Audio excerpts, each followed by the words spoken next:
Dans ce tuto, on va évoquer la validation des données, c'est-à-dire empêcher des erreurs de saisie en quelque sorte dans certains tableaux. Là ici, voici dans la base de données habituelle. Ce que j'aimerais, c'est empêcher qu'on puisse saisir autre chose qu'un nombre entier composé de 5 chiffres dans la colonne A. Ensuite, obligé de saisir un des employés qui figure déjà dans la liste. Même chose pour les pays de livraison, les produits. Et puis faire en sorte qu'on ne puisse pas saisir autre chose qu'une date dans la colonne G. Voilà pour ces exemples. Donc pour commencer avec la colonne A, pour obliger de saisir un nombre entier composé de 5 chiffres, je sélectionne la colonne entière et dans l'onglet Données, on a donc validation des données. Validation des données. On voit qu'on a la possibilité pour l'instant, de saisir tout, n'importe quoi, et donc c'est là-dedans que tout va se passer. Dans cette colonne, j'ai dit qu'il me fallait pouvoir saisir un nombre entier, et pour spécifier que ça va être composé de 5 chiffres, je vais simplement lui dire que le minimum doit être de 10 000, premier nombre composé de 5 chiffres, et le maximum, 99 999, qui est le plus grand nombre composé de 5 chiffres.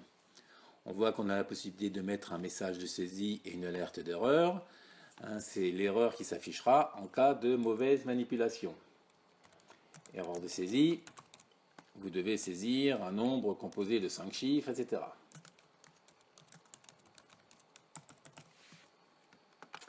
Ok, et donc à partir de là, si je saisis autre chose qu'un nombre, déjà il me refuse avec le message qui s'affiche.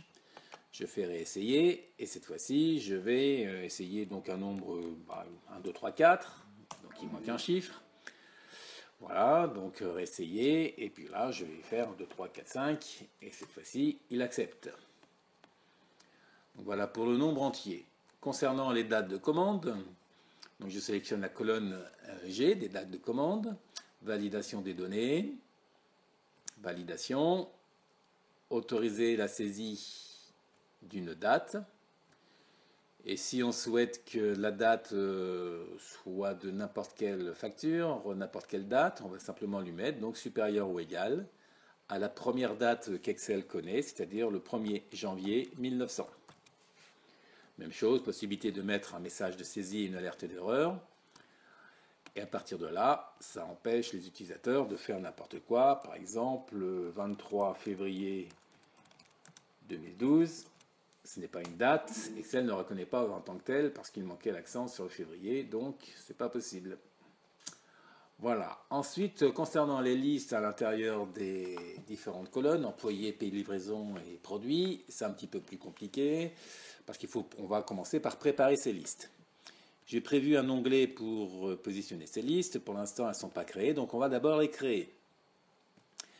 Pour créer la liste des items des employés qui figurent dans la base de données, je vais sélectionner la colonne C en entier, je la copie, et à l'intérieur de la feuille liste, à partir de la cellule 1, je la colle, CTRL V, et à partir de ci, je vais, dans l'onglet données, toujours supprimer les doublons.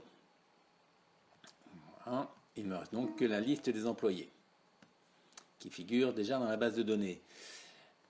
Cette liste, je vais la transformer sous forme de tableau, tout simplement pourquoi? Pour qu'elle soit considérée comme une base, enfin une plage de dimension variable, plage nommée de dimension variable. Donc dans le ruban accueil, en étant toujours à l'intérieur de la liste, je vais mettre sous forme de tableau et je choisis un format quelconque. Voilà. On voit qu'Excel crée donc un tableau, on a un onglet supplémentaire dans le ruban avec un nom qui est attribué par défaut. Et je vais donc renommer ce tableau-là en disant qu'ici, ce sont les employés. Je vais faire la même chose pour les deux autres listes qui m'intéressent. Donc pour les pays de livraison, je sélectionne la colonne des pays de livraison, colonne F. CTRL-C, je vais dans la liste.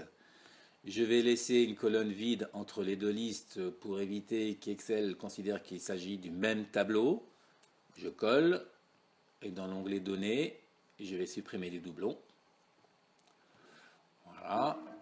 Ensuite, je sélectionne une cellule à l'intérieur Accueil, mettre sous forme de tableau, je choisis un format quelconque. Je valide et on lui dit que ce tableau-là, c'est le tableau des pays. Pays, je valide.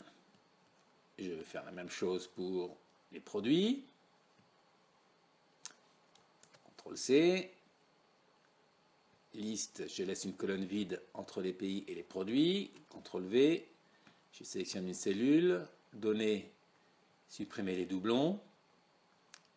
Je valide. OK, je sélectionne une cellule.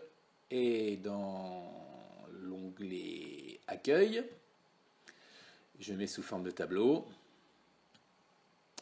Voilà, que je renomme en disant que là, ce sont les produits.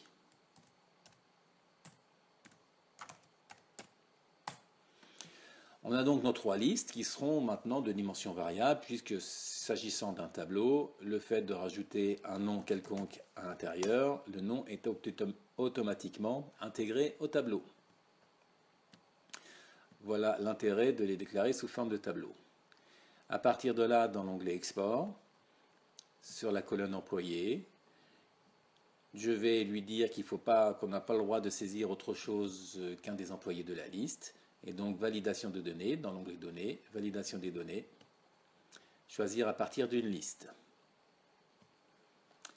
La source, je pourrais aller la chercher en lui disant que la source, c'est la liste des employés qui figure ici. Sauf que là, bon, il le met la plage en clair à l'intérieur ici.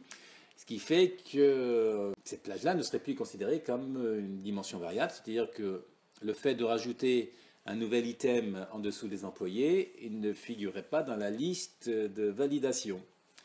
Donc pour qu'il figure dans la liste de validation, s'il s'agissait d'un nom traditionnel, on lui mettrait directement le nom de la plage en question. Mais là, s'agissant du nom d'un tableau, on va renseigner la formule indirect, entre parenthèses, entre guillemets, employé.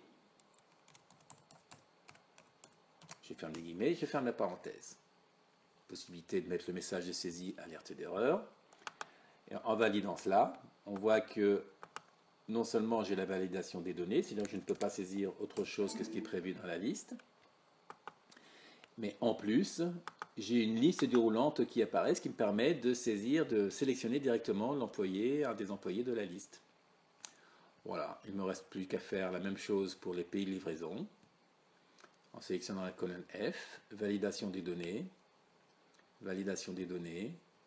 autorisé à partir d'une liste, et la source égale indirect, entre parenthèses, entre guillemets, pays. Je ferme les guillemets, je ferme la parenthèse, je valide. Je me retrouve donc avec la liste des pays dans cette colonne. Voilà. Même chose pour les produits, validation des données, autorisé à partir d'une liste, et la source égale indirect, entre parenthèses, entre guillemets, produit. Je ferme le guillemet, je ferme la parenthèse. OK. Donc là, maintenant, je ne peux plus saisir n'importe quel produit. Il faut que le produit figure dans la liste. Voilà pour la validation des données. Ensuite, il ne reste plus qu'à aller regarder un petit peu ce que l'on a dans la source autorisée de la zone autorisée. Et on peut mettre aussi bien des nombres décimaux, des dates, des heures, imposer du texte, mais d'une certaine longueur, voire personnaliser. Donc là, c'est un petit peu plus compliqué, en possibilité de mettre par rapport à une formule. Par exemple, interdire d'avoir un doublon dans la liste des numéros de commande. Voilà, mais ça, c'est une autre affaire. Bon courage, ciao!